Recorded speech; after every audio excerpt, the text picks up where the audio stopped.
हम सभी लोग आचार्य चाणक्य के बारे में जीवन में कई बार सुनते हैं। चाणक्य नीति से आचार्य चाणक्य के 5 अनमोल विचार जो मैं इस वीडियो में आपके साथ शेयर करूंगा। मैं आशा करता हूं आप लोग बहुत ही ध्यान से सारे अनमोल विचार सुनेंगे और उनको फॉलो करने की कोशिश करेंगे। सबसे पहला है, मूर्खों का त्याग करें। आचार्य चाणक्य यहाँ नर पशु की चर्चा करते हुए कहते हैं कि मूर्ख व्यक्ति को 2 पैरों वाला पशु समझकर त्याग देना चाहिए, क्योंकि वह अपने शब्दों से सूल के समान उसी तरह भेदता है जैसे अदृश्य कांटा चुभ जाता है।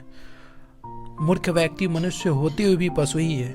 जैसे पांव में चुभा हुआ कांटा दिखाई तो नहीं पड़ता है, पर उसका दर्द सहन नहीं किया जा सकता। इसी प्रकार मूर्ख व्यक्ति के शब्द दिखाई नहीं देते, किंतु हृदय में सूल की तरह चुभ जाते हैं। मूर्ख व्यक्ति का त्याग करना ही उचित होता है। चलिए अब हम लोग दूसरा विचार देखते हैं, विद्या का महत्व पहचाने। आचार्य चाणक्य विद्या का महत्व प्रतिपादित करते हुए कहते हैं कि रूप और यौवन से संपन्न उच्च कुल में उत्पन्न होकर भी विद्याहीन मनुष्य सुगंधहीन फूल के समान होते हैं और शोभा नहीं देते। मनुष्य चाहे कितना ही सुंदर हो, जवान हो और धनी घराने में पैदा हुआ हो, किंतु यदि वह विद्याहीन है, मूर्ख है, तो उससे सम्मान, रिस्पेक्ट नहीं मिलता। विद्या मनुष्य की सुगंध के समान है। जैसे सुगंध न होने पर फूल को कोई पसंद नहीं करता है, इसी तरह अशिक्षित व्यक्ति की भी समाज में कोई इज्जत नहीं होती। अतः विद्या व्यक्ति को वास्तव में गुणी मनुष्य बनाता है। तो ये बहुत ही उच्च विचार है आचार्य चाणक्य का। मैं आप सभी से आशा करूंगा ज्ञानी बने, ज्ञान को अर्जित करें, और ज्ञान कहीं से भी मिले तो उसे जरूर हम लोगों को रिस्पेक्ट करना चाहिए।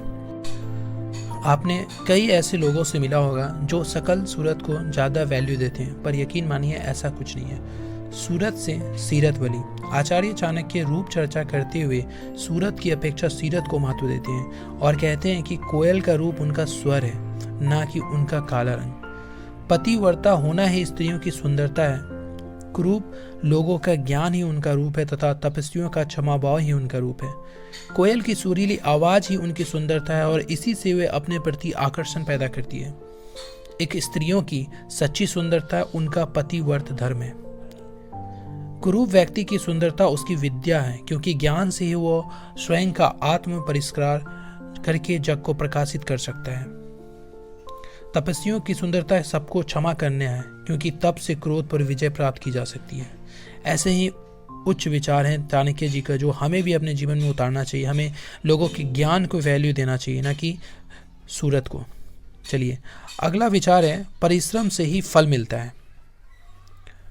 यहाँ आचार्य चाणक्य आचरण की चर्चा करते हुए कहते हैं कि उद्यम से दरिद्रता तथा जप से पाप दूर होता है। मौन रहने से कलह और जागते रहने से भय नहीं होता है। परिश्रम, उद्यम करने से गरीबी नष्ट होती है। अतः व्यक्ति को श्रम यानी कि मेहनत करना चाहिए ताकि जीवन संपन्न हो सके।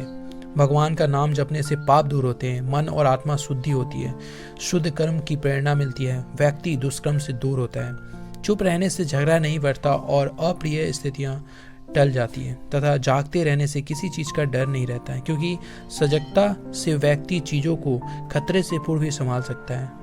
अतः हमें सतर्क रहना चाहिए और अपने कर्मों पे ध्यान देना चाहिए। ज़्यादा से ज़्यादा मेहनत करना चाहिए और परिश्रम यानी कि हार्ड वर्क से नहीं डरना चाहिए।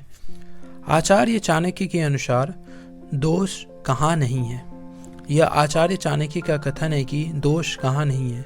इसी आशय से उनका कहना है कि किसके कुल में दोष नहीं होता, रोग किसे दुखी नहीं करते, दुख किसे नहीं मिलता और हमेशा सुखी कौन रहता है। कुछ ना कुछ कमी तो सब जगह है और यह एक कड़वी सच्चाई है। दुनिया में कोई भी ऐसा व्यक्ति नहीं है जो कभी बीमार ना पड़ा हो और जिसे कभी कोई दुख ना आया हो, जो सदा सुखी हुई रहा हो। तो फिर संकोच या दुख किस बात का। इसलिए व्यक्ति को अपनी कमियों को लेकर अधिक चिंता नहीं करनी चाहिए, बल्कि कमियों के रहते भी आचरण पर ध्यान देते हुए उसे अन्य मानवीय गुणों से संपन्न करना चाहिए, ताकि व्यक्तित्व को पूर्णता प्राप्त हो सके। क्योंकि निरंतर सुख तो संसार में किसी को भी प्राप्त नहीं होता। आज दुख है तो कल सुख भी होगा, आज सुख है तो कल दुख भी होगा। यही जग की रीति है। यह विचार बहुत ही उत्तम है और मैं आशा करूँगा कि आप सभी लोग इस विचार को ज़रूर फॉलो करेंगे। क्योंकि देखिए, हमेशा दुखी रहने से हमें कुछ हासिल नहीं हो जाता, और जब हम लोग खुश होते हैं तो हम लोग बहुत ज़्यादा खुशी को ही वैल्यू देने लगते हैं, फिर अपने जो कर्मों को, जो कर्म होना चाहिए उसे भूल जाते हैं। तो दुखी के समय ज़्यादा दुखी नहीं होना चाहिए और खुशी के समय ज़्यादा खुशी नहीं होना चाहिए, क्योंकि कुछ भी परमानेंट नहीं होता। आशा करता हूँ ये वीडियो आपको पसंद आया होगा। अगर आप चाहते हैं कि ऐसा ही वीडियो मैं और भी बनाऊँ तो प्लीज़ कमेंट करके बताइए, और आपको कौन सी ऐसी बातें हैं जो आचार्य चाणक्य की बहुत ही मोटिवेट करती है, प्लीज़ कमेंट सेक्शन में ज़रूर लिखें और मुझे बताएं कि ये वीडियो कैसा बना है। Thank you so much for watching this video. God bless you all.